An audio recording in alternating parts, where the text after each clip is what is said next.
तो कयामत के दिन का ज़लज़ला तो बहुत बड़ा होगा। इज़ा ज़ुल्ज़िलतिल अर्दु ज़िलज़ालहा व अख़रजतिल अर्दु अस्क़ालहा। कयामत के दिन तो पूरी जमीन को हिला दिया जाएगा और जमीन अपने सारे के सारे बोझ निकाल देगी, सारे मुर्दे अपनी कब्र से बाहर निकल जाएंगे, सारा सोना चांदी बाहर निकल जाएगा। व अख़रजतिल अर्दु अस्क़ालहा व क़ालल इंसानु मा लहा। और इंसान जमीन से कहेगा इसको क्या हो गया है। यौमइज़िन तुहद्दिसु अख़बारहा। कयामत के दिन जमीन बोलेगी, जमीन बताएगी, जमीन खबर देगी बिअन्ना रब्बका औहा लहा। जमीन को अल्लाह ताला ने ऑर्डर दिया था, जमीन को अल्लाह ने हुक्म दिया था, अल्लाह के हुक्म से लोगों के बारे में गवाही दी। जी हाँ नीमा वालों, इसी इलाके में बहुत सारे लोग बैठ करके मोबाइल पर रील्स भी देख रहे होंगे। कोई लड़का किसी लड़की से बातें भी कर रहा होगा, कोई शराबी बैठ के शराब भी पी रहा होगा।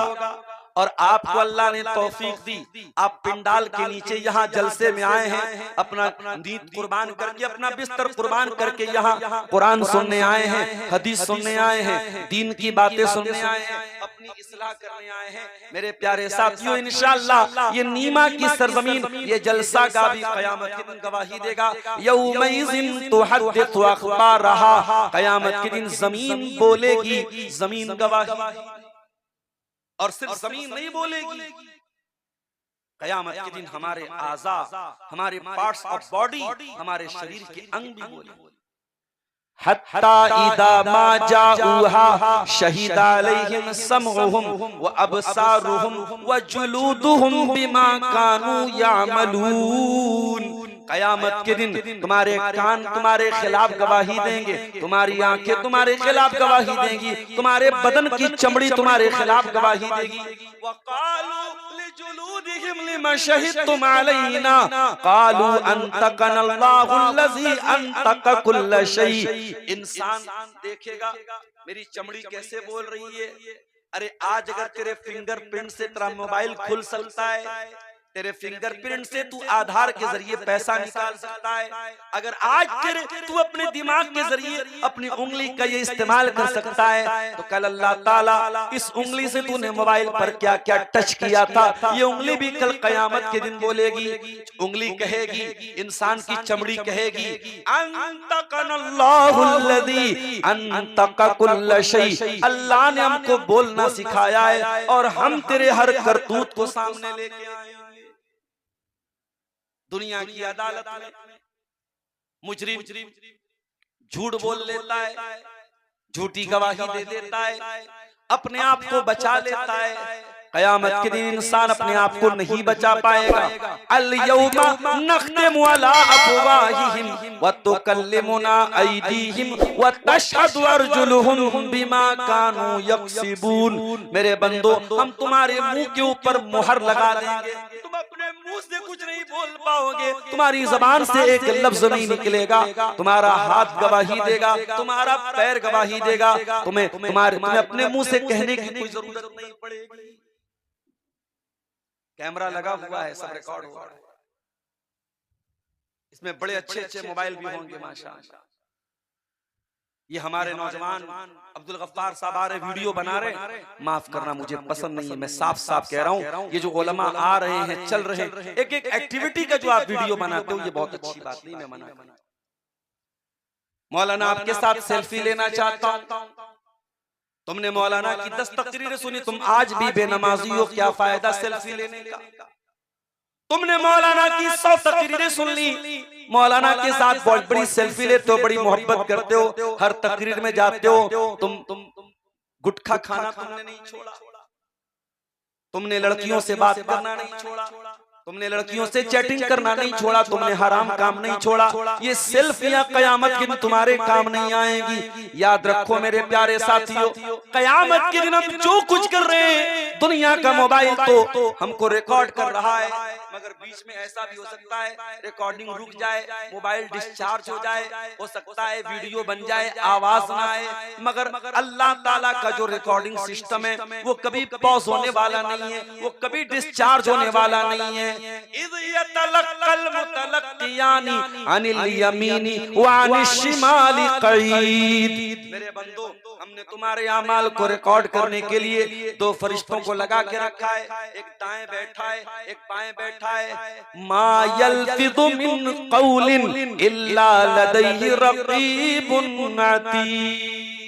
वो तुम्हारा वीडियो भी रिकॉर्ड कर रहा है, वो तुम्हारा ऑडियो भी रिकॉर्ड कर रहा है। तुम क्या कर रहे हो वो भी लिखा जा रहा है, तुम क्या बोल रहे हो वो भी लिखा जा रहा है। तुम सो जाते हो, तुम्हें नींद आती है, तुम बाथरूम जाते हो, तुम आराम करते हो, तुम थक जाते हो। फरिश्तों को बाथरूम जाना नहीं पड़ता, फरिश्ते थकते नहीं हैं। फरिश्ते 24 घंटे काम करते हैं, 24/7 काम करते हैं, और ये फरिश्ते तुम्हारी एक एक हरकत को रिकॉर्ड कर रहे हैं, एक एक हरकत रिकॉर्ड हो रही है। वइन्ना अलैकुम लहाफिज़ीन किरामन कातिबीन यालमून मा तफ़अलून। मेरे बंदो, हमने तुम्हारे अमाल को रिकॉर्ड करने के लिए किरामन कातिबीन को मुकर्रर कर दिया है, जो तुम्हारे एक एक अमल को लिख रहे हैं। कोई गलत काम करते हुए किसी की कोई वीडियो बना ले, वीडियो बना के ब्लैकमेल करता है, तेरा वो वाला वीडियो मेरे पास है, इतना पैसा दे दे वरना ये वीडियो सोशल मीडिया पे वायरल कर दूंगा, डाल दूंगा सोशल मीडिया। एक दूसरे का वीडियो बना के आज एक दूसरे को ब्लैकमेल किया जाता है। मेरे प्यारे साथियों, हमारी पूरी जिंदगी का वीडियो बन रहा है। और जरा सोचो, दुनिया में अगर वायरल हो गया तो दुनिया में ज्यादा से ज्यादा ये होगा, आज बेइज्जत हो जाएंगे, कल फिर इज्जत मिल जाएगी। आज 4 लोग बुरा भला कहेंगे, कल भूल जाएंगे। लेकिन कयामत के दिन अगर वो वीडियो वायरल हो गया तो कयामत के दिन जो रुसवाई मिलेगी वो तो कभी खत्म होने वाली नहीं है। इसीलिए हमारे बाप इब्राहिम अलैहिस्सलाम ने बड़ी प्यारी दुआ की थी, अल्लाह से कहा था, वला तुखज़िनी यौम युबअसून यौम ला यनफ़उ मालुन वला बनून। ऐ अल्लाह, मुझे कयामत के दिन तू रुसवा न करना, मुझे कयामत के दिन तू जलील न करना, जिस दिन न माल काम आएगा न औलाद काम आएगी। सारी जिंदगी का वीडियो बन रहा है, सारी जिंदगी का ऑडियो बन रहा है, और कयामत के दिन ये वीडियो फाइल ओपन की जाएगी। अब जरा सोचो मेरे भाइयों, जो गुनाह हमने किए हैं, जो पाप हमने किए, हमारे बाप को नहीं मालूम, हमारी माँ को नहीं मालूम, हमारे अलावा किसी को नहीं मालूम, अल्लाह को तो हमारे वो गुनाह भी मालूम है। अल्लाह के पास तो हमारे सारे गुनाहों का रिकॉर्ड है। जब कयामत के दिन वो फाइल खुलेगी तब क्या होगा? ववुदियल किताब, तेरी जिंदगी भर की फाइल रखी जाएगी, खोली जाएगी। फतरल मुजरिमीन मुशफिकीन मिम्मा फी, तो जो अल्लाह के नाफरमान बंदे हैं, जो मुजरिम बंदे हैं, वो ये देख के डर जाएंगे, हाय अल्लाह, अब तो मेरी फाइल ओपन हो जाएगी, अब तो मेरा वीडियो वायरल हो जाएगा, अब तो मेरे बारे में सबको पता चल जाएगा। वो डरे हुए होंगे, वो सहमे हुए होंगे। और जब वो फाइल खोली जाएगी, वयक़ूलूना या वैलतना मा लिहाज़ल किताबी ला युगादिरु सगीरतन वला कबीरतन इल्ला अहसाहा, कहेंगे हाय हमारी बर्बादी, ये कैसी फाइल है, ये कैसा वीडियो है, ये कैसा ऑडियो है। कोई छोटा से छोटा अमल ऐसा नहीं जो इसके अंदर रिकॉर्ड ना हुआ हो, कोई बड़ा से बड़ा अमल ऐसा नहीं जो इसके अंदर रिकॉर्ड ना हो। ये होगा क़यामत का दिन। इसीलिए अल्लाह ताला कुरान में हमें क़यामत के दिन से डरा रहा है। या अय्युहन्नासु तक़ू रब्बकुम इन्न ज़लज़लतस्साअति शैउन अज़ीम, ऐ लोगों अपने परवरदिगार से डरो, क़यामत के दिन का ज़लज़ला बड़ा खतरनाक होगा। ऐ अल्लाह, कितना खतरनाक होगा? फरमाया यौम तरौनहा तज़हलु कुल्लु मुर्दियतिन अम्मा अर्दात, क़यामत के दिन तुम देखोगे कि दूध पिलाने वाली माँ भी अपने बच्चे को छोड़ देगी। दुनिया में माँ अपने बच्चे को कभी नहीं छोड़ती। मध्य प्रदेश के जबलपुर में बरगी डैम के पास, बरगी डैम के पास एक हादसा हुआ था। एक पानी का जहाज डूब गया था, आपने खबर सुनी होगी। उसमें एक औरत भी डूब गई थी, उसके पास लाइफ जैकेट थी, वो औरत अपने आप को बचा सकती थी, लेकिन उसका छोटा बच्चा डूब रहा था। अपने बच्चे को बचाने के लिए वो औरत खुद डूब गई, और जब उस औरत की लाश मिलती है तो अपने बच्चे को अपनी बाहों में समेटे हुए औरत मर गई, माँ मर गई, मगर बच्चे को गोद से न छोड़ा, बच्चे को बाहों से न निकाला। माँ तो ऐसी होती है, ओ लोगों, माँ जिंदा है तो माँ की कदर कर लेना, माँ मर गई तो माँ के लिए दुआएं कर लेना, माँ की जगह कोई और नहीं ले सकता है। लेकिन कयामत का दिन ऐसा दर्दनाक दिन होगा, ऐसा खौफनाक दिन होगा। फरमाया यौम तरौनहा तज़हलु कुल्लु मुर्दियतिन अम्मा अर्ज़अत, उस दिन तुम देखोगे कि दूध पिलाने वाली माँ भी अपने बच्चे से गाफिल है, माँ को भी होश नहीं कि मेरा बच्चा। वत्तज़उ कुल्लु ज़ाति हम्लिन हमलहा, और हमल वाली औरतों के हमल साक़ित हो जाए, प्रेग्नेंट औरतों का गर्भपात हो जाएगा, हमल गिर जाएगा, उनका हमल मिसकैरेज हो जाएगा, ज़ाय हो जाएगा, बर्बाद हो जाएगा। ऐसा डर का आलम होगा, ऐसा खौफ का आलम होगा, उनकी प्रेगनेंसी ज़ाय हो जाएगी, उनका हमल साक़ित हो जाएगा। वतरन्नास सुकारा वमा हुम बिसुकारा, और लोगों के चेहरे पर ऐसा डर होगा, ऐसा भय होगा, ऐसा खौफ होगा, ऐसा लग रहा होगा कि लोग नशे की हालत में, लेकिन कोई नशे की हालत में नहीं होगा। वलाकिन अज़ाबल्लाहि शदीद, अल्लाह का अज़ाब बड़ा दर्दनाक होगा। वो कयामत का दिन, सूरज 1 मील की दूरी पर होगा, तुदन शम्सु यौमल क़ियामति कमिक़दारि मील, सूरज 1 मील की दूरी पर होगा। 1 मील कितना होता है?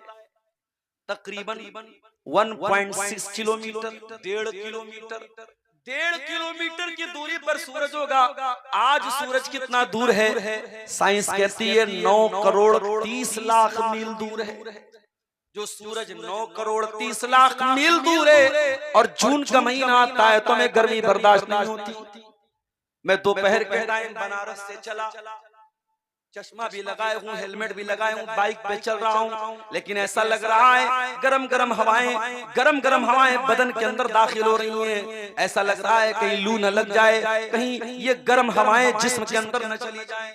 मेरे प्यारे साथियों, हमसे 9 करोड़ 30 लाख मील की दूरी पर सूरज है, गर्मी बर्दाश्त नहीं होती। जरा सोचो 1 मील की दूरी पर सूरज होगा तो क्या हाल होगा।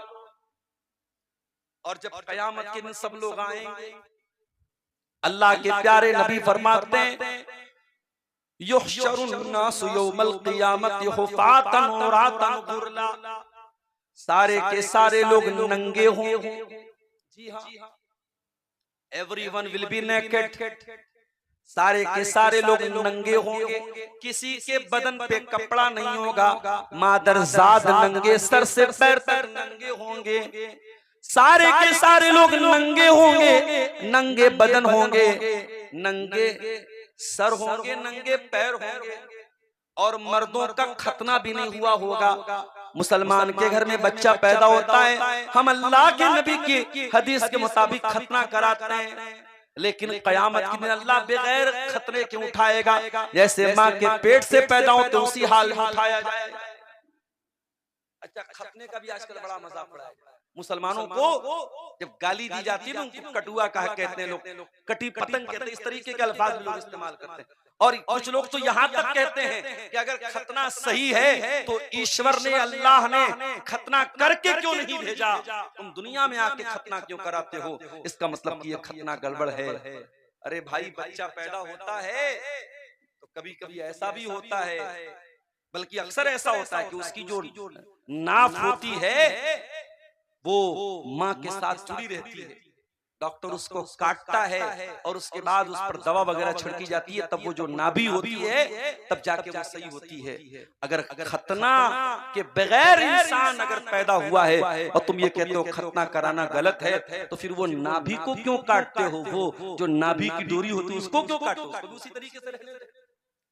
बच्चा पैदा होता है, बड़े बड़े बाल होते हैं, उन बालों को मुसलमान भी अकीका वाले दिन मुड़वाता है और गैर मुस्लिम भी मुंडन कराते हैं। तुम अपने बच्चों का मुंडन क्यों कराते हो? जब ईश्वर ने बालों के साथ पैदा किया तो तुम बाल क्यों मुड़वाते हो?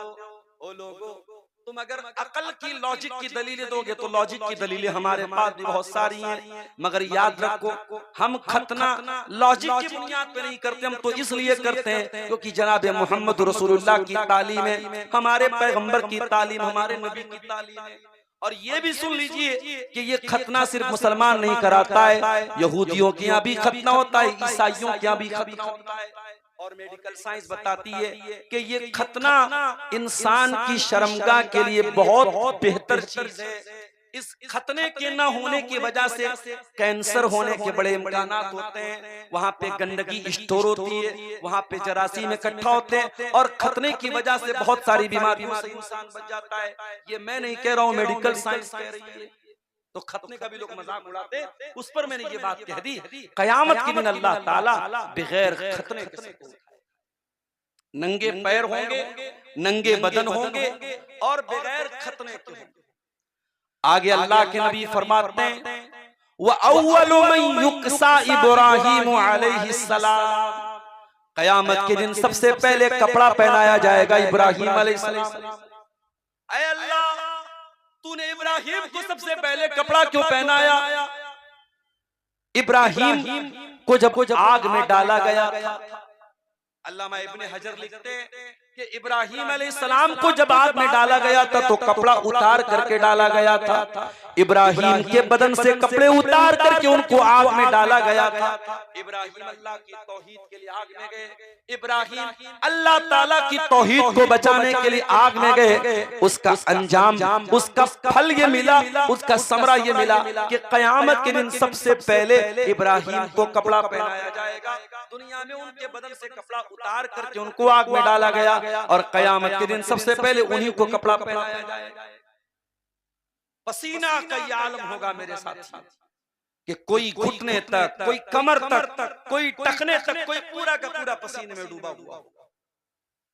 सूरज 1 मील की दूरी पर। क्या उस गर्मी से बचने का कोई उपाय है? दुनिया में हमें गर्मी लगती है, हम पंखा लगाते हैं, कूलर लगाते हैं, एसी लगाते हैं। क्या कयामत के दिन की गर्मी से बचने का भी कोई उपाय है? जी हाँ, आइए वो हदीस भी आपको पढ़ के सुना।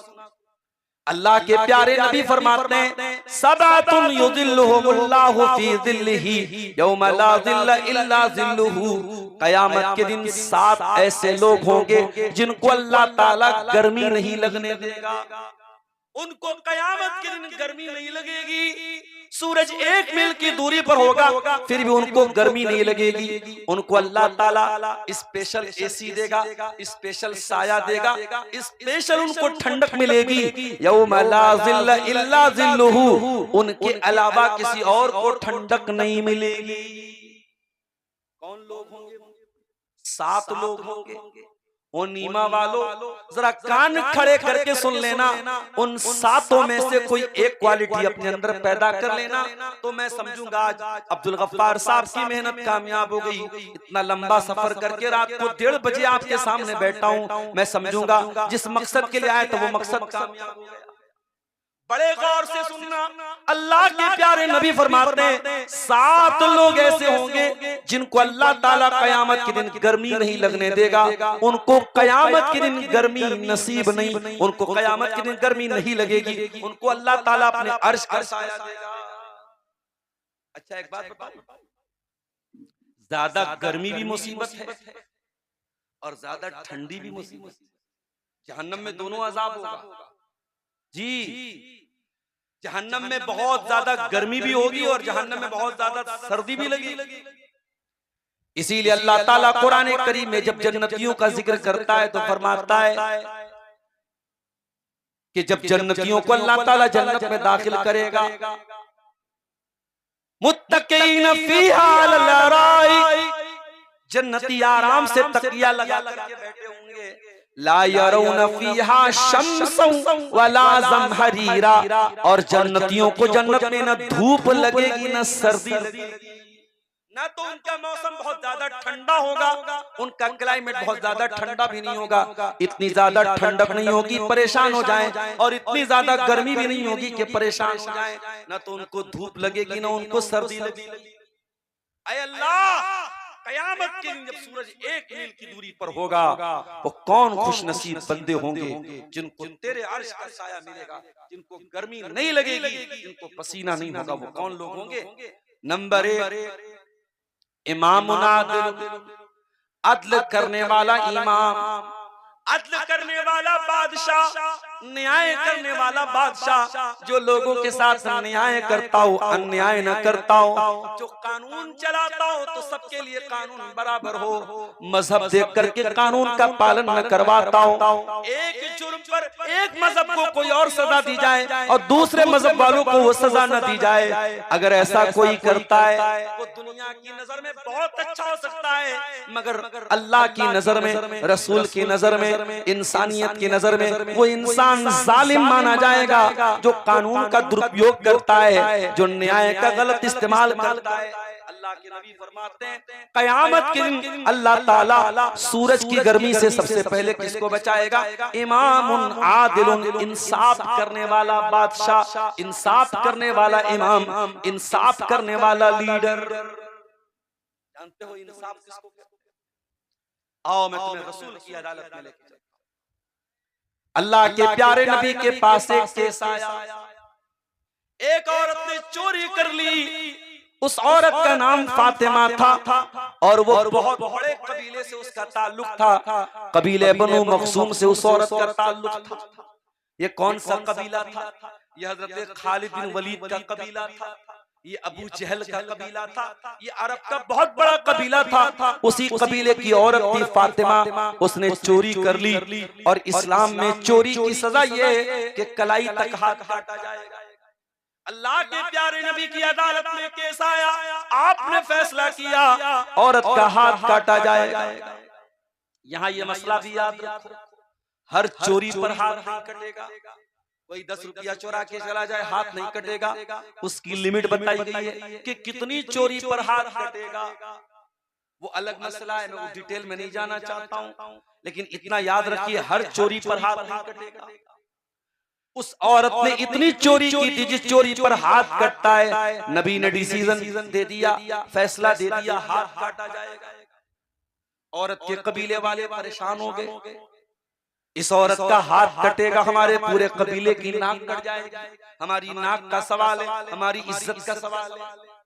लेकिन किसी की इतनी हिम्मत नहीं है कि अल्लाह के रसूल से आके ये कह सके, ऐ अल्लाह के नबी उस औरत का हाथ ना काटिए, कोई और सजा दे दीजिए।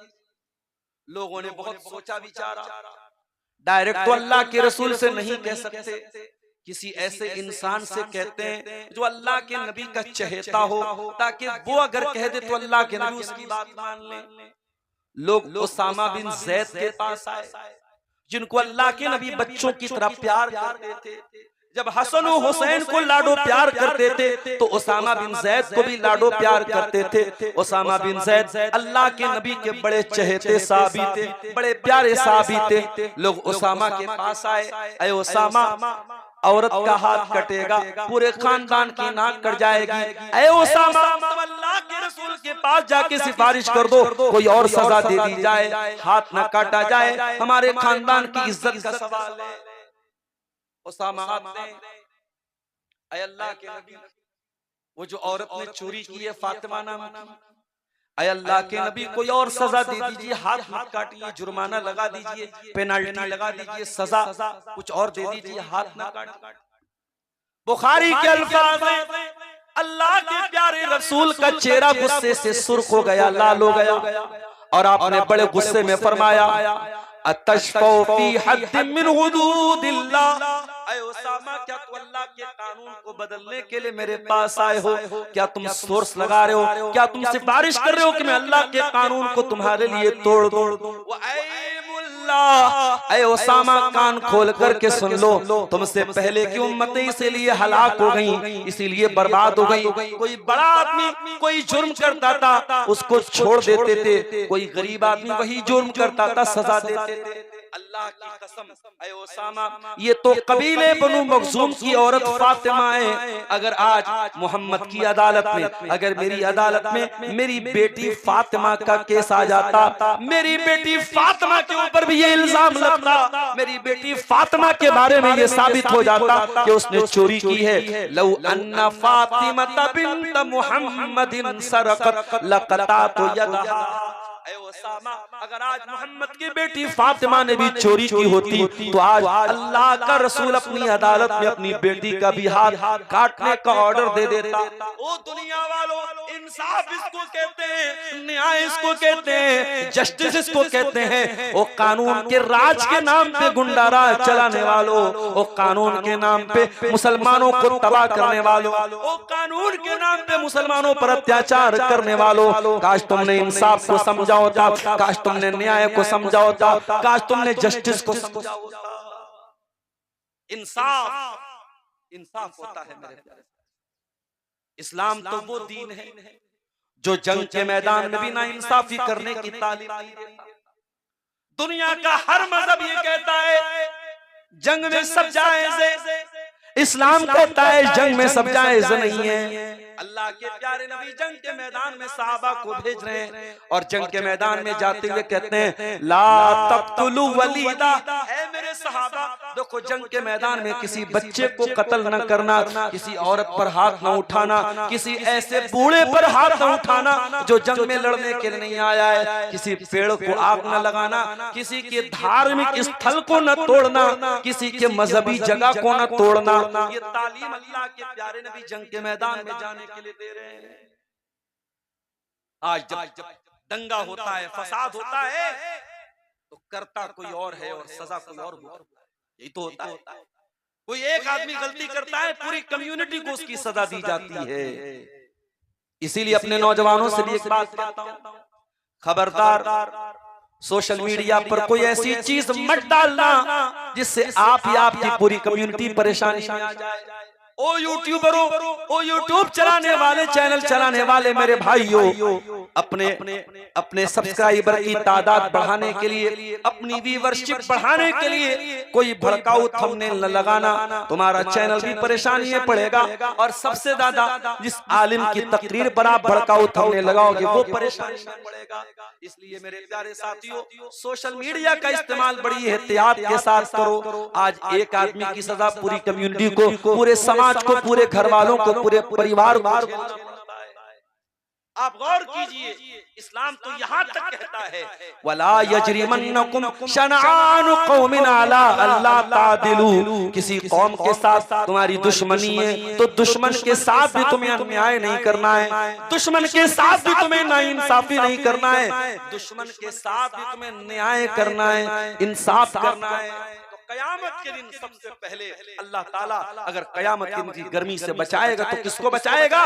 इमाम आदिलुन, इंसाफ करने वाला बादशाह, इंसाफ करने वाला शासक, इंसाफ करने वाला राजा, इंसाफ करने वाला हाकिम जो अपनी प्रजा के साथ, अपनी आवाम के साथ इंसाफ करता हो, न्याय करता हो, जस्टिस।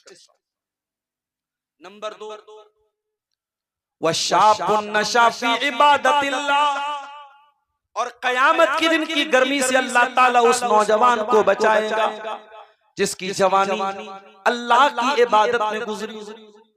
ओ नीमा के मेरे नौजवानों, तुम्हारी जबान में, तुम्हारे मुंह में तो गुटखा है, तुम्हारे मुंह पर तो गाली है, तुम्हारी रातें तो मोबाइल पर रील्स देखने में गुजर रही हैं। तुम तो हय्या अलस सलाह की आवाज सुन करके भी बैठ के अपने मोबाइल पर गेम खेल रहे हो, तुम अस्सलातु खैरुम मिनन नौम की आवाज सुन करके भी बिस्तर पर सोए पड़े हो। ओ नौजवानों, काश कि तुमने अपनी जवानी को सही तरीके से इस्तेमाल किया होता। अगर जवानी को अल्लाह की इबादत में गुजारोगे तो कयामत के दिन गर्मी नहीं लगेगी। ओ दुनिया में तो तुम गर्मी बर्दाश्त नहीं कर पाते हो, एसी लगवाते हो, कूलर लगवाते हो, पंखा लगवाते हो। ओ मेरे नौजवानों, तुम कयामत के दिन की गर्मी से कैसे बचोगे? अगर कयामत के दिन की गर्मी से बचना है, अल्लाह के नबी तरीका बता रहे, नुस्खा बता रहे, वशाबुन नशा फी इबादतिल्लाह, जवानी को अल्लाह की इबादत में गुजारो मेरे साथ। नहीं मौलवी साहब, अभी जवान हैं, अभी मजा ले दीजिए, बुढ़ापा आएगा, सुधर जाएंगे। ओ बुढ़ापे का इंतजार करने वालों, जाओ जरा कब्रिस्तान में जाके देखो, जनाजों की तादाद आपको जवानों की कम नहीं मिलेगी, जवानों की तादाद ज्यादा मिलेगी, जवानों के जनाजे आपको ज्यादा मिलेंगे। अभी 2-3 हफ्ते पहले का वाकया मैंने कई तकरीरों में सुनाया है। उत्तर प्रदेश में सिद्धार्थ नगर में मेरा प्रोग्राम था, बनारस से 300 किलोमीटर दूर मेरा प्रोग्राम था। मैं बाई कार गया था, तकरीर करके मैं वापस बनारस जा रहा था, जो मेरी आदत है, रात में वापस जा रहा था। उसी जलसे में मुंबई के भी एक मौलाना आए थे, मौलाना इरफान मदनी साहब, उनकी भी तकरीर थी। वो बंबई से आए हुए थे लेकिन उनका गांव वहीं पर आस-पास में था। जलसा कमेटी के लोग उनको छोड़ने के लिए गए, 2 नौजवान अपनी कार से ड्रॉप करने के लिए मौलाना के गांव तक गए, वापस लौटने लगे। रात का समय था, बल्कि ये कह लीजिए भोर का समय था, सुबह का समय था। सुबह के 3 साढ़े 3 बज रहे थे। उन दोनों नौजवानों में से एक नौजवान रात भर का जगा हुआ था, उसको नींद आ रही थी। 10 सेकंड के लिए उसको नींद आई और एक खतरनाक किस्म के मोड़ के पास एक्सीडेंट हो गया, गाड़ी खाई में गिर गई और दोनों नौजवान ऑन द स्पॉट इंतकाल कर गए। मैं बनारस पहुंचा हूं, फोन आया, मौलाना आप तो पहुंच गए। मैंने कहा मैं पहुंच गया। यह बहुत बड़ा हादसा हो गया, मौलाना इरफान मदनी को छोड़ने 2 लड़के गए थे, दोनों लड़कों का ऑन द स्पॉट इंतकाल हो गया। हम नहीं जानते मेरे भाइयों कौन सा एक्सीडेंट हमारी मौत की खबर लेके आ जाए, कौन सा हादसा हमारे बच्चों को यतीम बना दे, कौन सा एक्सीडेंट हमारी बीवी को बेवा बना दे। ओ नौजवानों, इंतजार मत करो बुढ़ापे का, इंतजार मत करो मौत के आने का। मौत आ जाएगी फिर तौबा करने का मौका नहीं मिलेगा। बुढ़ापा आने के पहले भी मौत आ सकती है। वशाबुन नशा फी इबादतिल्लाह, वो नौजवान बन जाओ जिस नौजवान की जवानी अल्लाह की इबादत में गुजरती हो। ये जवानी बहुत बड़ी नेमत है मेरे प्यारे साथी। ये जवानी कितनी बड़ी नेमत है, जरा बूढ़े लोगों से जाके पूछो। कितने बूढ़े जो आज हज करने गए और हज करने जब वो व्हील चेयर पे तवाफ कर रहे हैं, वो रोते हुए तमन्ना करते हैं, जब मैं 35 साल का था, जब मैं 30 साल का था, मेरे पास पैसा भी था, ताकत भी थी, दौलत भी थी, काश मैंने 30-35 साल में हज कर लिया होता, उम्रा कर लिया होता। आज कितने बूढ़े डंडा लेके मस्जिद में नमाज पढ़ने जा रहे हैं, कुर्सी पर बैठ के नमाज पढ़ रहे हैं और दिल ही दिल में रोते हैं, काश मैंने जवानी में नमाज की आदत डाली होती। मेरे नौजवानों, ये जवानी बहुत बड़ी अल्लाह की नेमत है और इसीलिए अल्लाह के नबी फरमाते हैं, इग़तनिम खम्सन क़ब्ल खम्सिन, 5 चीजों की कदर करो, 5 चीजों के आने से पहले। 5 चीजों को मूल्यवान समझो, 5 चीजों को कीमती समझो, 5 चीजों के आने से पहले। शबाब का कबल हरम, अपनी जवानी को गनीमत समझो बुढ़ापे के आने से पहले। वसेहत का कबल सकमिक, अपनी तंदुरुस्ती को गनीमत समझो बीमार होने के पहले। वगिना का कबल फक्रिक, अपनी दौलत को गनीमत समझो फकीर होने से पहले। वफराग का कबल शुगलिक, अपने समय का मूल्य समझो बिजी होने से पहले। वहयात का कबल मौत, और अपनी जिंदगी की कदर करो मौत आने के पहले। दूसरा आदमी होगा जिसको अल्लाह ताला कयामत के दिन अर्श का साया देगा, वह शाबुन नशा फी इबादतिल्लाह, वो नौजवान जिसकी जवानी अल्लाह की इबादत। आइए मैं 2 नौजवानों का वाकया आपको सुना देता हूँ। एक नौजवान जिसका नाम मुसअब बिन उमैर, जो मक्के का बहुत खूबसूरत और हैंडसम नौजवान है, बड़ा बेहतरीन कपड़ा पहनता है, बड़ी अच्छी खुशबू लगाता है, उसका जूता बाहर से आता है, उसका कपड़ा बाहर से आता है। मुसअब बिन उमैर मक्के का बड़ा हैंडसम नौजवान है, बड़ा फैशनेबल नौजवान है। मुसअब बिन उमैर ने इस्लाम कबूल कर लिया, अल्लाह के नबी के पास आकर के ईमान कबूल कर लिया। बाप ने घर से निकाल दिया, माँ ने रिश्ता तोड़ दिया। मुसअब बिन उमैर जमीन पे आ गए। कल तक तो आसमान की सैर कर रहे थे, आज जमीन पे आ गए। मुसअब बिन उमैर जो कल तक बड़े अमीर बाप के बेटे थे, करोड़पति बाप के बेटे थे, आज ईमान लाने के बाद बाप ने भी नाता तोड़ दिया, माँ ने भी रिश्ता तोड़ दिया। मुसअब बिन उमैर फटा पुराना कपड़ा पहन करके मक्के में चले गए। लेकिन मुसअब बिन उमैर को कोई फर्क नहीं पड़ा। उनकी जिंदगी का एक ही मिशन था, मुझे अल्लाह के दीन के लिए मेहनत करना है, मुझे अल्लाह को राजी करना है, मुझे नबी का साथ देना है, मुझे इस्लाम का साथ देना है। अल्लाह के नबी ने मुसब को मदीना भेजा। ऐ मुसब, मैं तुमको मदीना भेज रहा हूं। ऐ अल्लाह के नबी, मैं मदीना जाके क्या करूंगा? वहां जाके तुम्हें इस्लाम की तबलीग करना है, तुम्हें लोगों को इस्लाम के बारे में बताना है। मुसब बिन उमैर मदीना पहुंचे। अभी मदीना में बहुत कम लोग ईमान वाले हैं, बहुत थोड़े से लोग ईमान वाले थे। मुसब बिन उमैर ने लगातार 1 साल तक मेहनत की। 1 साल तक मेहनत करने के बाद इतना काम किया उन्होंने, मदीना में जाकर के हर मदीना के हर घर में कोई ना कोई आदमी इस्लाम को कबूल कर लेता है, हर घर में कोई ना कोई एक आदमी मुसलमान हो जाता है। ये 1 साल के कठिन परिश्रम का नतीजा है, ये मेहनत का नतीजा है। मुसब बिन उमैर, मेरे नौजवानों, जरूरी नहीं है कि आप आलिम दीन बन जाएं तभी आप दीन का काम कर सकते। आप गवर्नमेंट टीचर हैं, आप डॉक्टर हैं, आप इंजीनियर हैं, आप किसी भी फील्ड में हैं, आप अपनी फील्ड में रह करके भी दीन का काम कर सकते हैं। जितनी मालूमात अल्लाह ने आपको दी है और जितना आपने उलमा से सीखा है, उसके दायरे में रह करके आप लोगों को तौहीद का रास्ता बताइए। अगर आपके जरिए कोई एक आदमी भी हिदायत को कबूल कर लेता है तो यह आपकी जिंदगी की सबसे कीमती कमाई है, सबसे बड़ी कमाई है। मेरे प्यारे साथियों, मुसब बिन उमैर के जरिए मदीना में इस्लाम की एक लहर चली और मदीना के हर घर से लोगों ने इस्लाम कबूल किया। बाद में अल्लाह के रसूल जब मदीना आए तो मदीना में बहुत बड़ी तादाद में लोग इस्लाम कबूल कर चुके। यही मुसब बिन उमैर जंगे ओहद में शहीद हो जाते हैं, अल्लाह की राह में लड़ते लड़ते शहीद हो जाते हैं। और शहीद हो जाने के बाद जब कफनाया जाने लगता है तो ये लंबे चौड़े थे, इनकी हाइट ज्यादा थी, बॉडी बिल्डर आदमी थे और कफन की चादर छोटी थी और एक से ज्यादा चादर की गुंजाइश नहीं थी। मुसब बिन उमैर को जब कफनाया जाने लगा तो सहाबे किराम की आंखों से आंसू आ गए। हाय हाय, ये तो वही मुसब जो कल मक्के का सबसे खूबसूरत और हैंडसम नौजवान था, जो सबसे बेहतरीन कपड़ा पहन करके घूमा करता था, आज इंतकाल हो गया है। और कफन का कपड़ा इतना भी नहीं कि पूरी बॉडी को कवर किया जा सके, सर को तो कफन में बांधा गया और पैर पे घास फूस डाल के मुसब बिन उमैर को कब्र में उतारा गया। ओ नौजवानों, ये भी तो एक नौजवान थे, कहाँ तुम्हारी जवानी गुजर रही है और कहाँ मुसब बिन उमैर की जवानी गुजरी थी। जरा अब्दुल्ला बिन उमर को देखो। अब्दुल्ला बिन उमर कौन है? हजरत उमर के बेटे हैं, हजरत उमर के बेटे हैं, हजरत हफ्सा के भाई हैं, अल्लाह के रसूल के साले हैं। अब्दुल्ला बिन उमर मस्जिद में सोया करते थे। एक दिन उन्होंने रात में ख्वाब देखा, बड़ा अजीब व गरीब ख्वाब देखा। डायरेक्ट अल्लाह के रसूल से बयान करने की हिम्मत नहीं पड़ी, अपनी बहन के पास आए और बहन से कहा कि ऐ मेरी बहना, मैंने ख्वाब देखा है। क्या ख्वाब देखा है? मैंने देखा 2 फरिश्ते मेरे पास आए, मुझको लेके जाने लगे एक कुएं के पास। एक कुएं टाइप की कोई चीज थी। मैं जब वहां पहुंचा, मैंने झांक के देखा, नीचे आग जल रही थी। मैं देख के डर गया।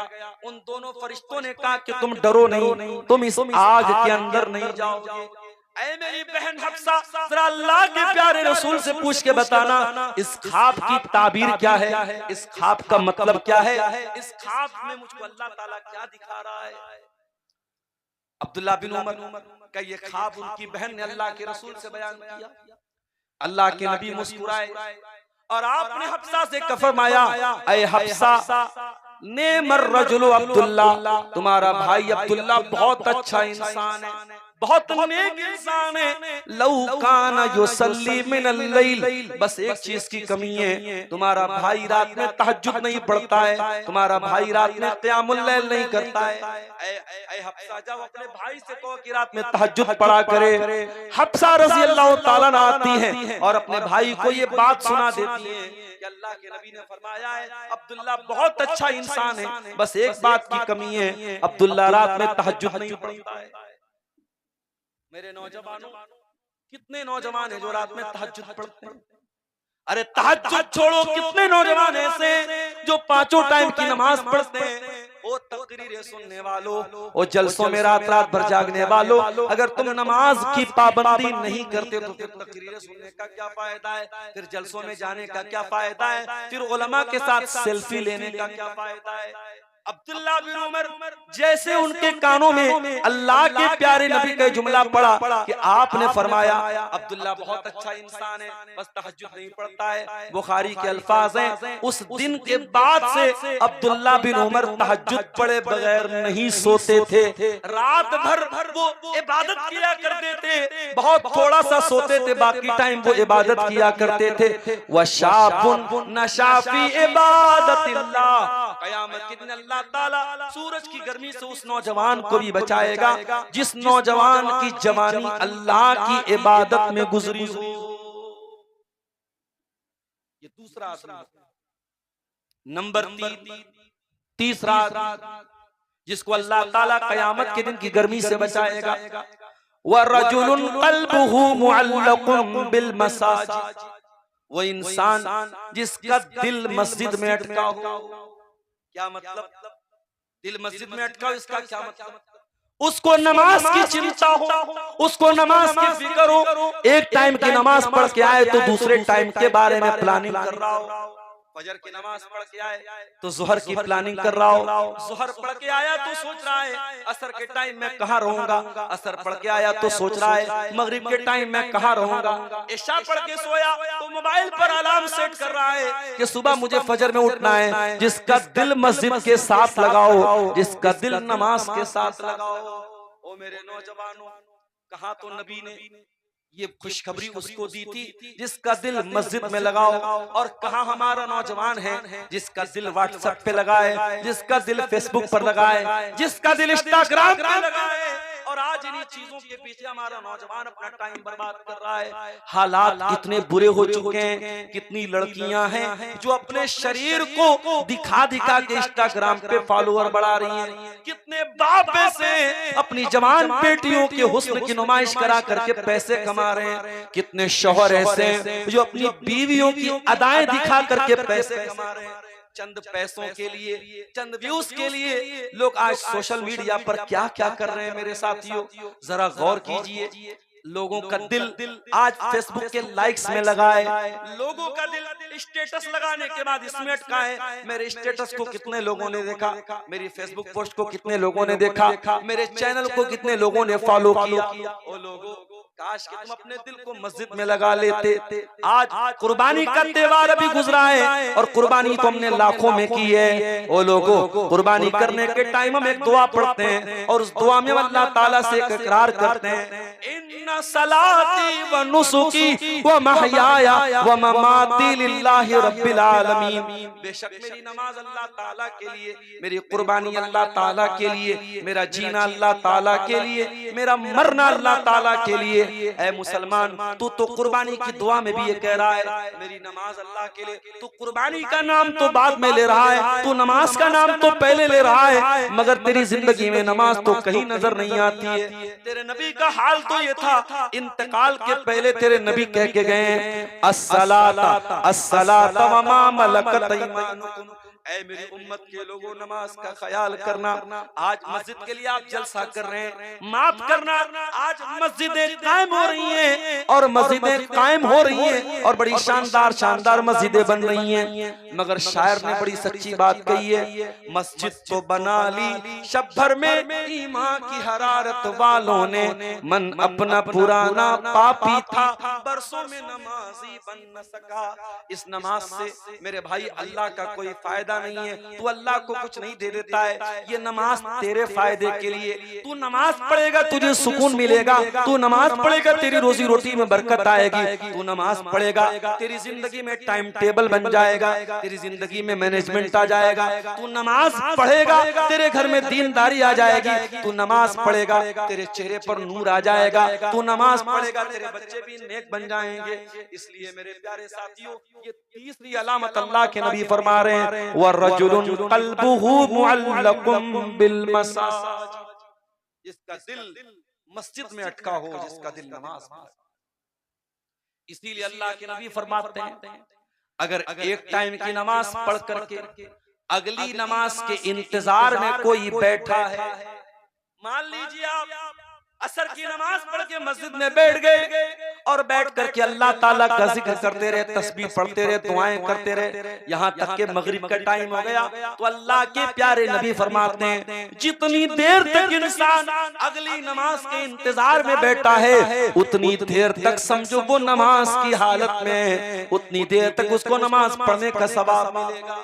ओ लोगों, नमाज को इतना हकीर न जानो, नमाज को इतना हल्के में मत लो। ये नमाज तो वो इबादत है कि जब इब्राहिम अलैहिस्सलाम की बीवी की इज्जत खतरे में थी, जब हजरत सारा को जालिम बादशाह अपने पास लेके चला गया और इब्राहिम को ये डर हुआ मेरी बीवी की इज्जत कहीं खतरे में न चली जाए। इब्राहिम के पास कोई ऑप्शन नहीं था, इब्राहिम कमजोर थे, इब्राहिम जेल में थे, कैद खाने में थे। और बुखारी के अल्फाज हैं इब्राहिम नमाज पढ़ने लगे और नमाज पढ़ के अपनी बीवी की इज्जत की दुआएं करने लगे और अल्लाह ताला ने इब्राहिम की दुआ को कबूल भी किया। जब वो जालिम बादशाह हजरत सारा के करीब पहुंचा और उनको हाथ लगाने की कोशिश की, उसका हाथ पैरालाइज हो गया, उसका हाथ पत्थर का हो गया, उसका हाथ आगे ही नहीं बढ़ रहा था। उसने कहा तू दुआ कर दे मैं ठीक हो जाऊं, मैं दोबारा तुझको टच नहीं करूंगा। फिर उसने जब हाथ ठीक हो गया दोबारा फिर हाथ लगाने की कोशिश की। लगातार 3 बार ऐसा हुआ, 3 बार लगातार ऐसा हुआ और वो सारा को टच भी नहीं कर सका। उसने अपने नौकरों को बुलाया, कल ले जाओ, तुम कौन सी शैतान औरत को मेरे पास लेके आए हो। और जब सारा जाने लगी तो हाजरा नाम की एक लौंडी भी उनको बतौर गिफ्ट दे दिया।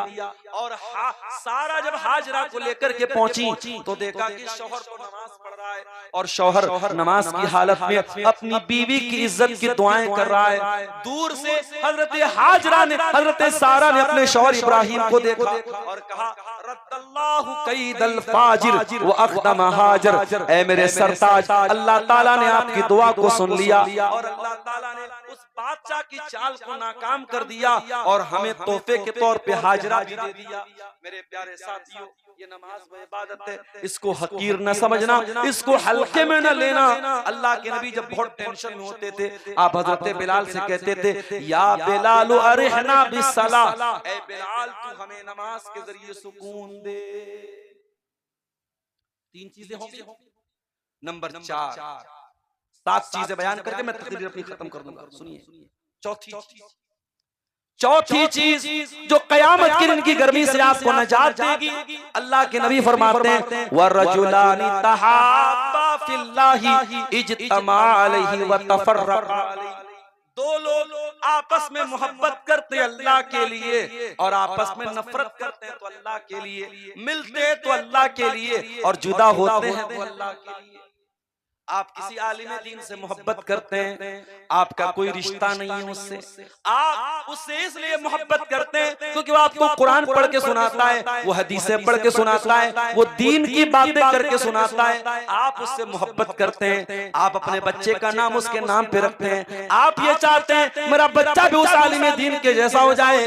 ये मोहब्बत भी अल्लाह के लिए है। मेरे प्यारे साथियों, अगर ऐसी मोहब्बत आपको अपने उलमा के साथ है, ऐसी मोहब्बत आपको अपने दुआत के साथ है, ये मोहब्बत भी कल कयामत के दिन आपको सूरज की गर्मी से बचाएगी।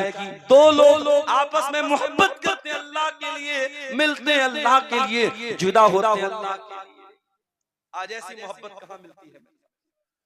आज तो मोहब्बत पैसे की बदौलत, आज तो मोहब्बत दुनियावी फायदे की बदौलत है। 4 पैसे का फायदा जिससे हम उसी से दुआ सलाम करते हैं, उसी से हमारा ताल्लुक है। मेरे प्यारे साथियों, पैसा ही सब कुछ नहीं है, दुनिया ही सब कुछ नहीं है। अल्लाह के लिए भी मोहब्बत किया करो, दीन की बुनियाद पर भी मोहब्बत किया करो। अल्लाह के नबी फरमाते हैं वरजुलानी तहाब्बा फिल्लाहि इज्तमा अलैहि व तफर्रक़ा अलैहि। 2 लोग आपस में मोहब्बत करते हो अल्लाह के लिए, जुदा होते हो अल्लाह के लिए, मिलते हो अल्लाह के लिए, तो ऐसे 2 लोगों को भी अल्लाह ताला कयामत के दिन अपने अर्श का साया देगा। 4 हो गए।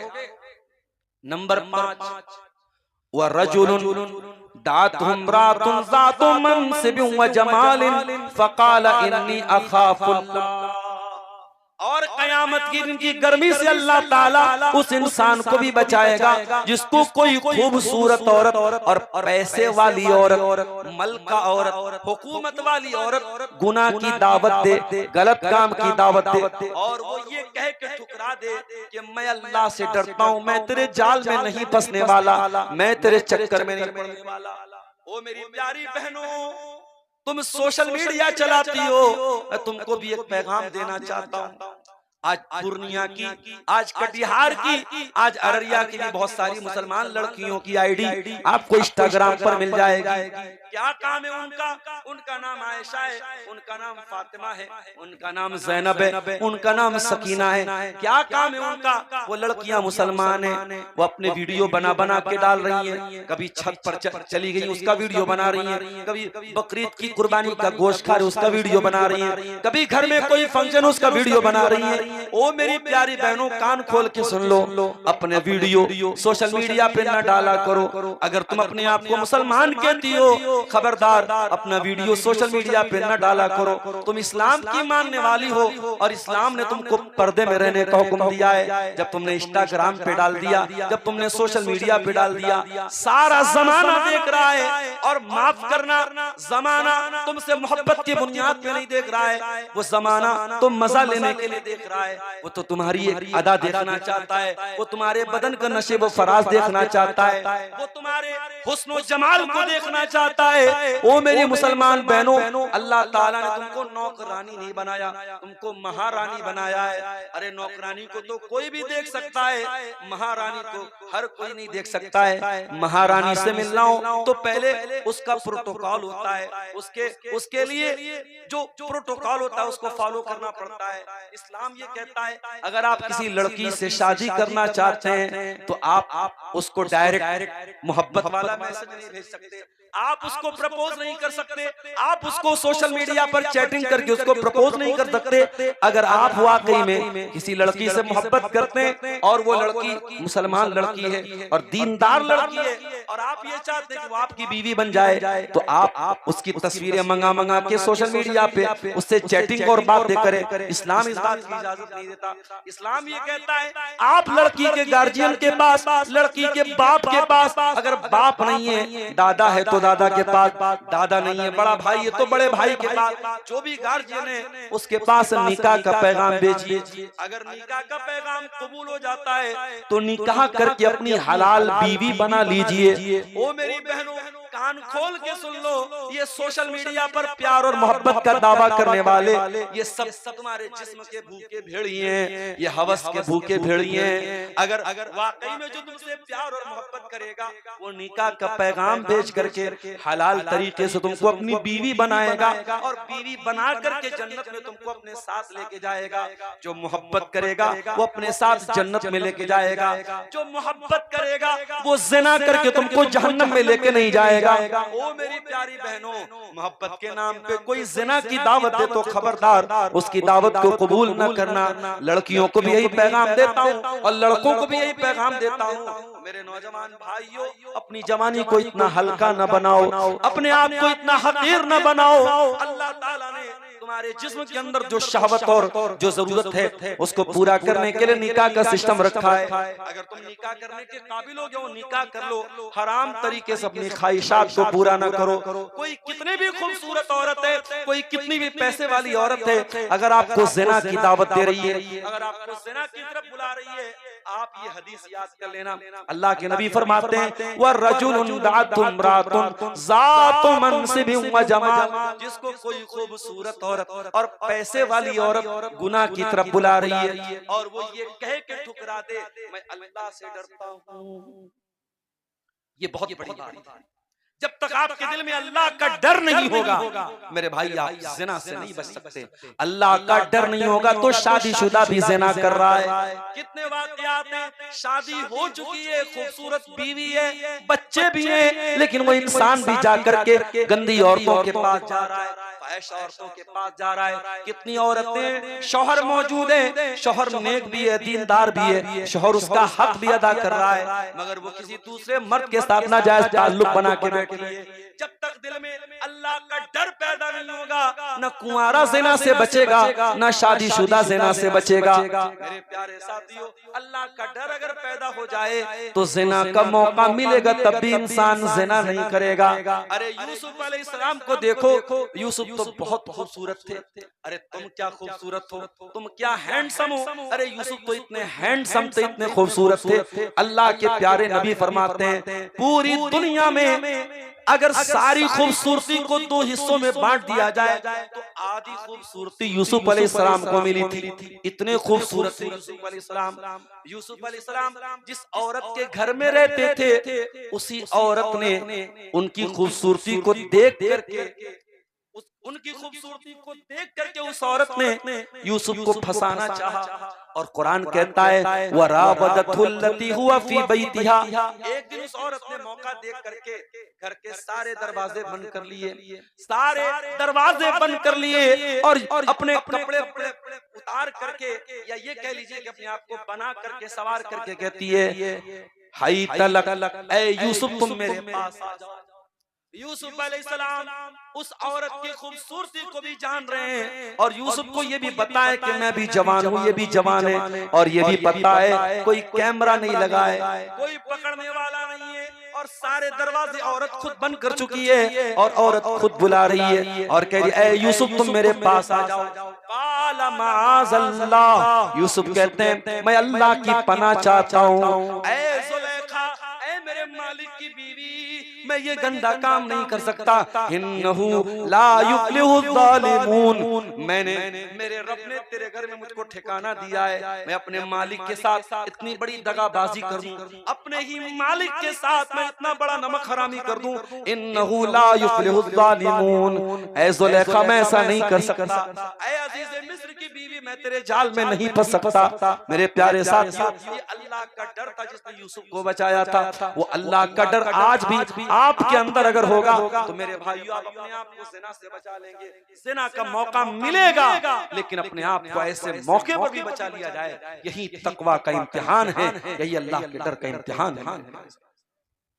यहाँ पे वो हदीस भी आप याद कीजिए, बनी इस्राएल के जो 3 लोगों का वाकया था, जो एक गार में फंस गए थे, उसमें से एक आदमी ने कहा था, ऐ अल्लाह, मेरी एक चचाजाद, मेरे चचा की लड़की थी और मैं उससे बहुत ज्यादा प्यार करता था, मोहब्बत करता था, और मैं उसको पाना चाहता था, मैं उसको हासिल करना चाहता था। और एक मर्तबा जब गांव में सूखा पड़ गया, कहत पड़ गया, और वो लड़की मेरे पास मदद मांगने के लिए आई, मैंने 100 दीनार देने का वादा किया, लेकिन इस शर्त पर कि तुझे मेरे साथ ज़िना करना पड़ेगा, तुझे मेरी बरसों की मनोकामना पूरी करनी पड़ेगी, तुझे मेरी ख्वाहिश पूरी करनी पड़ेगी, मेरे साथ बिस्तर पे तुझको सोना पड़ेगा। बुखारी के अल्फाज हैं, वो आदमी कहता है, अल्लाह, मैं ज़िना के लिए तैयार हो चुका था, लड़की भी मजबूरी में आकर के तैयार हो चुकी थी। जब हम दोनों इस काम के लिए बिल्कुल तैयार हो गए और बिल्कुल उस लम्हे तक पहुंच गए कि बस अब मुझको ज़िना करना था, मुझको अपने बरसों की ख्वाहिशात पूरी करना था, उस लड़की की ज़बान से एक जुमला निकला,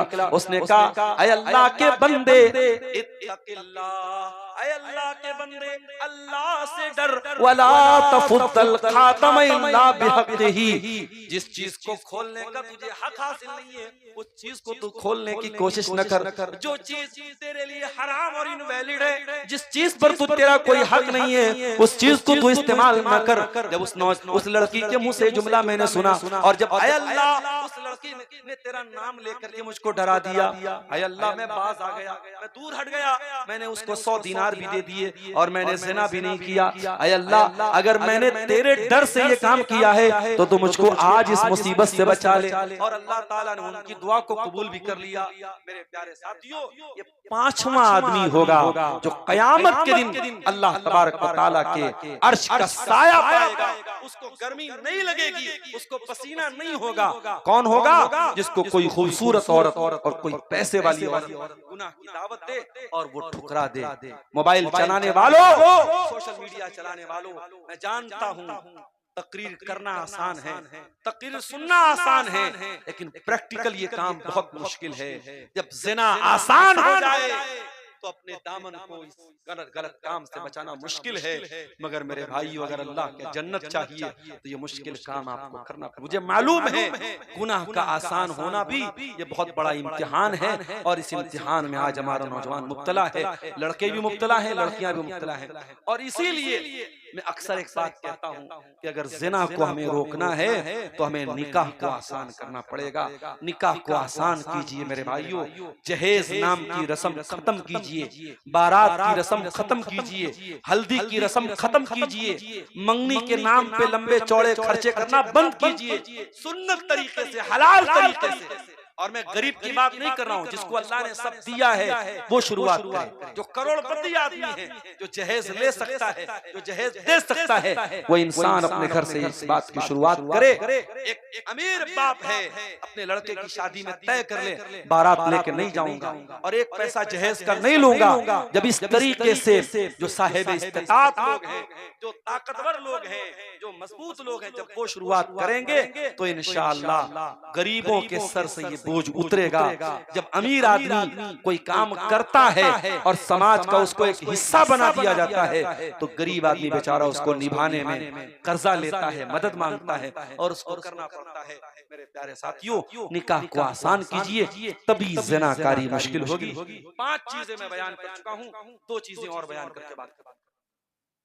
नंबर 6, छठा आदमी जिसको अल्लाह तबारक व तआला क़यामत के दिन गर्मी से बचाएगा, फरमाया व रजुलुन तसद्दक़ बिसदक़तिन फ़अख़फ़ाहा। वो आदमी जो अल्लाह की राह में दान देता है, सदका देता है, मस्जिद में देता है, मदरसे में देता है, यतीमों को देता है, बेवाओं को देता है, और छुपा करके देता है, छुपा करके देता है। हत्ता ला तालमा शिमालुहु मा तुनफिकु यमीनुहु, बाएं हाथ को भी नहीं पता कि दाहिना हाथ क्या खर्च कर रहा है। आज तो मौलवी साहब, हमने मस्जिद में 1 लाख रुपया दिया, आपने मेरा नाम क्यों नहीं लिया? जब तक हाजी साहब का, सेठ जी का नाम स्टेज से न ले लिया जाए, तब तक सेठ जी को ऐसा लगता है मेरा चंदा ही कबूल नहीं। अरे अल्लाह के बंदो, मैं ये नहीं कहता हूँ कि माइक में चंदा करना हराम है, गलत है, लेकिन कुछ ऐसी भी नेकी करके जाओ जो प्राइवेट हो, जो आपके और अल्लाह के बीच में हो, किसी तीसरे को पता ही ना हो कि आपने वो नेकी कर। आप गौर कीजिए, जुमा का दिन है, फजर की नमाज का टाइम भी आधा घंटे के बाद फजर की अजान हो जाएगी। आप देखिए, फजर की नमाज जब आप पढ़ेंगे जुमा के दिन, और इमाम साहब दूसरी रकात में जब सूरह दहर पढ़ेंगे, सूरह दहर में ये आयत भी आपकी नजरों से गुजरेगी, वयुतिमून अत्ताम अला हुब्बिही मिस्कीनन व यतीमन व असीरा। मेरे नेक बंदे यतीमों को खाना खिलाते हैं, कैदियों को खाना खिलाते हैं, गरीबों को खाना खिलाते हैं, और खाना खिला के कहते हैं इन्नमा नुतिमुकुम लिवजहिल्लाह, हम तो तुम्हें अल्लाह को राजी करने के लिए खाना खिला रहे हैं। ला नुरीदु मिनकुम जज़ाअन वला शुकूरा, हमें तुमसे कोई बदला नहीं चाहिए, हमें तुमसे कोई शुक्रिया नहीं चाहिए। इन्ना नखाफु मिन रब्बिना यौमन अबूसन कमतरीरा, अरे हमें तो कयामत के दिन का डर है, हमें तो अल्लाह के अज़ाब का डर है, हम तुमसे कोई बदला नहीं चाहते, हम तो अल्लाह से अपनी नेकी का बदला चाहते हैं। मेरे प्यारे साथियों, कुछ ऐसी नेकी करके दुनिया से जाओ जो नेकी करके दरिया में डाल। कहावत है ना, नेकी कर दरिया में डाल, नेकी करके भूल जाओ किसकी आपने मदद की थी। ऐसी नेकियां कल कयामत के दिन हमारे काम आएंगी। मगर आज अफसोस की बात है, आज इंसान गरीब को कंबल भी देता है तो कैमरे के सामने देता है, अनाज की बोरी भी देता है तो कैमरे के सामने देता है, सब कुछ सोशल मीडिया पे डाला जा रहा है। और अब नेकी कर दरिया में डाल, वो कहावत पुरानी हो गई, अब नई कहावत आई है, नेकी कर यूट्यूब पर डाल, नेकी कर सोशल मीडिया पे डाल, नेकी कर फेसबुक पर डाल, नेकी कर व्हाट्सएप पे डाल। आज नेकियों का प्रचार हो रहा है। मेरे प्यारे साथियों, अल्लाह के नबी फरमाते हैं बायां हाथ उसको भी मालूम न हो कि दाहिना हाथ क्या खर्च कर रहा है। ऐसा सदका और खैरात अल्लाह के नेक बंदे दिया करते थे। अल्लाह के नबी के नवासे हजरत हुसैन रजी अल्लाह तआला अन्हु के एक बेटे थे जिनका नाम अली बिन हुसैन था। अली बिन हुसैन का इंतकाल हुआ और जब उनको नहलाया जाने लगा उनकी पीठ पर बोरी के मोटे मोटे निशान थे। लोगों को बड़ी हैरत हुई कि ये तो ऐसी कोई मेहनत का काम नहीं करते थे, ये कोई बोरी बोरी नहीं उठाते थे, इनकी पीठ पर ये निशान क्यों पड़े हैं। धीरे धीरे मदीना के अंदर ये बात वायरल हो गई कि अली बिन हुसैन को नहलाया गया तो उनकी पीठ पर बोरी के निशान पड़े थे। मदीना की कुछ गरीब फैमिलियां, उनको भी जब ये बात पता चली उन्होंने आकर के अली बिन हुसैन के घर वालों से कहा हमको मालूम है कि इनकी पीठ पर ये निशान क्यों पड़े हैं। कहा कैसे पड़े। कहा कि हर महीने की पहली तारीख को हमारे घर में अल्लाह का कोई नेक बंदा अनाज की बोरी लेके आया करता था, पूरे महीने का राशन लेके हमारे घर के दरवाजे पर पहुंचा दिया करता था। और ऐसे टाइम आता था जब रात का सन्नाटा और सारे लोग सो रहे हो, पूरी जिंदगी अली बिन हुसैन हमारे घर में अनाज की बोरी लाते रहे और हमको पता न चल सका वो अनाज की बोरी लाने वाले कौन है। आज इंतकाल के बाद इनके पीठ पर जो बोरी के मोटे मोटे निशान हैं, इन निशानों से ये पता चल गया हमारे घरों में अनाज की बोरी लाने वाला कोई और नहीं, वो नबी का नवासा है, वो नवासे के बेटे हैं, वो अली बिन हुसैन हैं। मेरे प्यारे साथियों, वह रजुलुन तसद्दक़ बिसदक़तिन फ़अख़फ़ाहा, ऐसा सदका करके जाओ कि बाएं हाथ को भी पता न चले दाहिने हाथ में क्या खर्च किया था।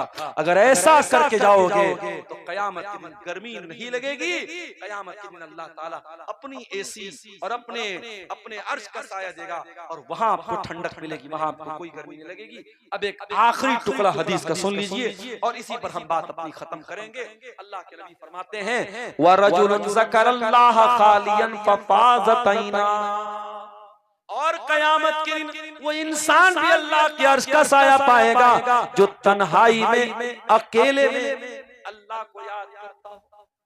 ओ मेरे नौजवानों, तुम तो अकेले में मोबाइल को इस्तेमाल करते हो और कैसे कैसे इस्तेमाल करते हो ये तुम जानते हो, तुम्हारा मोबाइल जानता है। तुमने सारी चीजों को डिलीट कर दिया होगा, मगर अल्लाह ताला क्या कोई चीज डिलीट होने वाली नहीं है। वो अपनी तन्हाइयों में गुनाह करने वालों, वो अकेले में हराम काम करने वालों, वो मोबाइल का गलत इस्तेमाल करने वालों, अल्लाह के नबी फरमाते हैं कि कयामत के दिन अल्लाह ताला अपने अर्श का साया उस इंसान को देगा जो अकेले में मोबाइल का गलत इस्तेमाल नहीं कर रहा है, कोई गंदी फिल्म नहीं देख रहा है, कोई गंदी चीज नहीं देख रहा है, बल्कि अकेले में अल्लाह के सामने हाथ फैला के रो रहा है, अपने गुनाहों को याद करके रो रहा है। ज़करल्लाह खालियन, अरे पब्लिक के सामने रोने लगे, इसमें कौन सा कमाल है। कमाल तो ये है बंद कमरा है और आंखों से आंसू बह रहे हैं और सिसकियां निकल रही हैं और कोई सुनने वाला नहीं है, सुनने वाली कोई जात है तो अल्लाह की है। ओ लोगों, तुम दुनिया के सामने रोगे, दुनिया मजाक उड़ाएगी, दुनिया के सामने रोगे, दुनिया जलील करेगी, मगर अल्लाह के सामने रोने वाला कभी जलील नहीं होता है, अल्लाह के सामने रोने वाला कभी शर्मिंदा नहीं होता है। अल्लाह के नबी फरमाते हैं ऐनान ला तमस्सुहुमुन नार, दो आंखें ऐसी हैं जो जहन्नम में नहीं जाएंगी।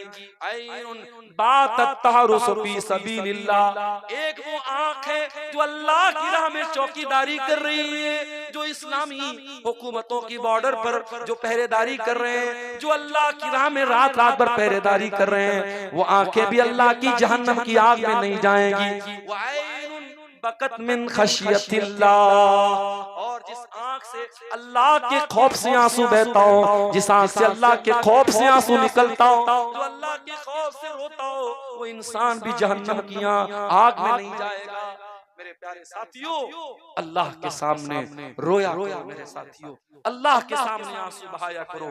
ये आंसू बड़े कीमती हैं, मगर क्या किया जाए, हमारे दिल बड़े कठोर हो गए हैं। हमारे दिल तो जनाजों को देख करके भी नहीं पसीजते हैं, हमारे दिल तो मैयतों को दफन करके भी नहीं पसीजते हैं। इंशाअल्लाह कभी मौका मिला इसी नीमा की सरजमीन पर हम इस मौजू पर भी तकरीर करेंगे। अल्लाह के नबी की आंखों से कब कब आंसू निकले थे, कब कब आप रोए थे, वो बड़ा प्यारा मौजू है, बड़ा बेहतरीन मौजू है, रुलाने वाला मौजू है। कभी उस पर भी हम बात करेंगे मेरे प्यारे साथियों। आप गौर कीजिए, वो इंसान जो तन्हाई में अल्लाह को याद करता है और उसकी आंखों से आंसू बह जाते हैं। मैं एक वाकया सुना के बाद खत्म कर रहा हूँ। हजरत आयशा रजी अल्लाह ताला अन्हा वो नमाज पढ़ रही थी और चाश की नमाज पढ़ रही थी और उस नमाज में सूरह तूर की तिलावत कर रही थी। सूरह तूर में अल्लाह ताला ने जन्नतियों का जिक्र किया और जन्नतियों का जिक्र करते हुए अल्लाह ने फरमाया कि जन्नती जब जन्नत में जाएंगे कहेंगे फमन्नल्लाहु अलैना व वक़ाना अज़ाबस समूम। जन्नती जब जन्नत में जाएंगे कहेंगे अल्लाह तेरा शुक्र है कि तूने हमको जहन्नम की आग से बचा लिया, जहन्नम की गर्म हवाओं से बचा लिया। आए अल्लाह तेरा बड़ा एहसान है कि तूने जन्नत में डाल दिया।